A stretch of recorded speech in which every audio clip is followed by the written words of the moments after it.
प्रश्नों में मत उलझिएगा, भाव से जुड़िए, नहीं तो इन्हीं पुराणों से मुक्ति भी हो सकती है और इन्हीं पुराणों से पतन भी हो सकता है। थोड़ा सा सावधान रहिए, ये तो हमारे ऊपर है हम उसका क्या उपयोग करें। तो चलें कथा में। कथा के पहले आपको एक छोटी कथा सुनाता हूँ, आपको काम आ जाएगी आज भी और आगे आपके जीवन में भी। ध्यान से सुनिए। एक माता पिता इस बात को लेके बहुत परेशान थे कि उनके बेटे को जब भी कोई खिलौना ला के दो वो खिलौना तोड़ देता। महंगे महंगे खिलौने लाओ वो दूसरे दिन तोड़ दे। परेशान हो गए। उनका एक महात्मा जी से मिलना जुलना, उन्होंने अपने गुरुजी से कहा कि गुरुजी हमारे बेटे का क्या करें, जो खिलौना लाओ वो तोड़ देता है। गुरुजी को भी दया आई कि कृपा करना पड़ेगी। तो गुरुजी सोचते रहे क्या निदान निकालें, कितना समझाएं बच्चे को। एक दिन गुरुजी कहीं से कथा करके आ रहे तो एक ठेले वाला चिल्ला रहा कि मजबूत खिलौना ले लो, मजबूत खिलौना, 50 साल नहीं टूटे ऐसा खिलौना।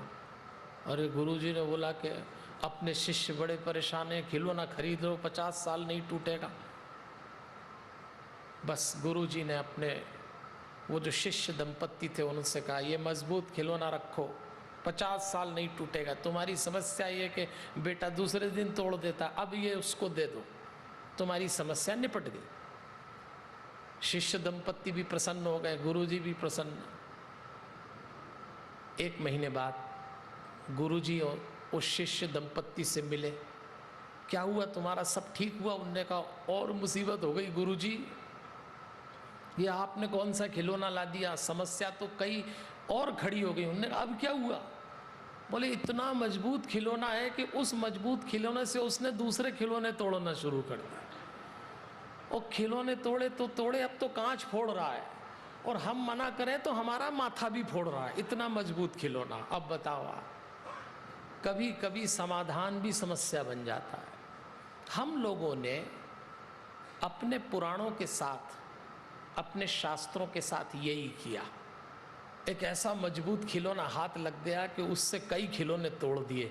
शास्त्र से कुछ नहीं मिला, भ्रमित अलग हो गए, परेशान अलग हो गए। इसलिए सावधान कर रहा हूँ।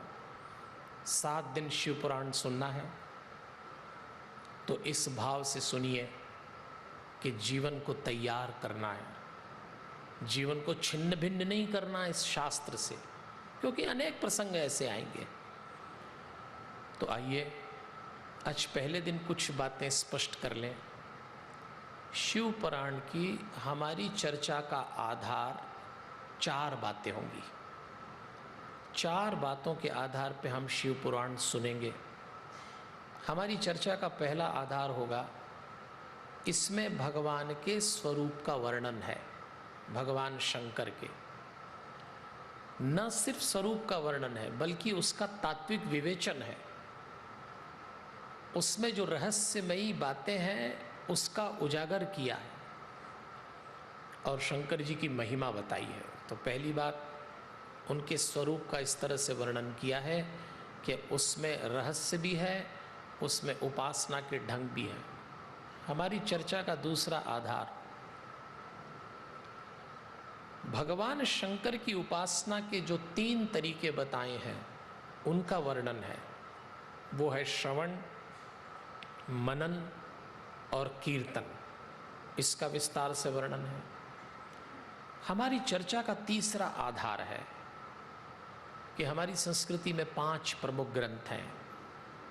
पहला महाभारत संसार केंद्रित ग्रंथ है, गीता व्यवहार केंद्रित ग्रंथ है, रामायण संस्कार केंद्रित ग्रंथ है,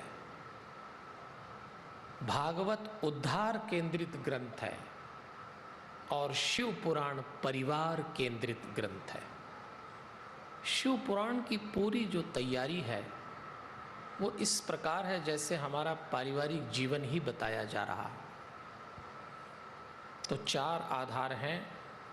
चौथा आधार होगा, हम 7 दिनों में 7 सूत्र सुनेंगे शिव पुराण के आधार पर। पहले दिन का सूत्र होगा स्वयं को पहचाने। दूसरे दिन का सूत्र होगा शिव पुराण और माता पिता। तीसरे दिन का सूत्र होगा शिव पुराण और पति पत्नी। चौथे दिन का सूत्र होगा संतान। पांचवें दिन का सूत्र होगा भाई बहन और रिश्तेदार। छठवें दिन का सूत्र होगा शिव पुराण और समाज। और सातवें दिन शिव पुराण और राष्ट्र। ये 7 सूत्र भी 7 दिन आएंगे।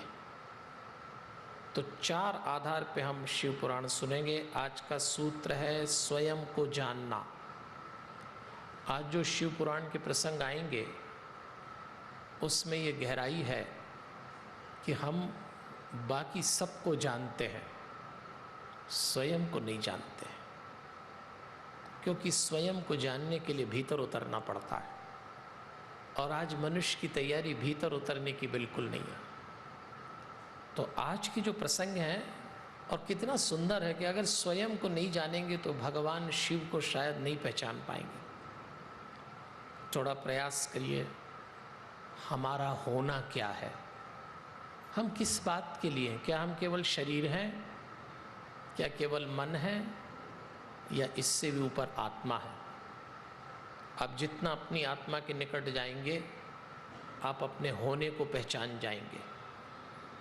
देखिए, जिसका भी जन्म हुआ उसकी मृत्यु निश्चित है, लेकिन जन्म और मृत्यु के बीच में यदि जीवन न घटे तो बेकार। जन्म तो पशु का भी होता है, मृत्यु जानवर की भी होती है, लेकिन जन्म और मृत्यु के बीच में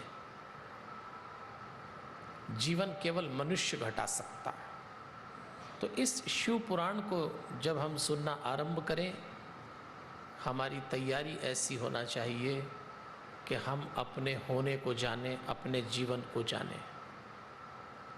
शिव पुराण में प्रवेश करें उसके पहले ये भी समझ लें कि शिव का अर्थ क्या है।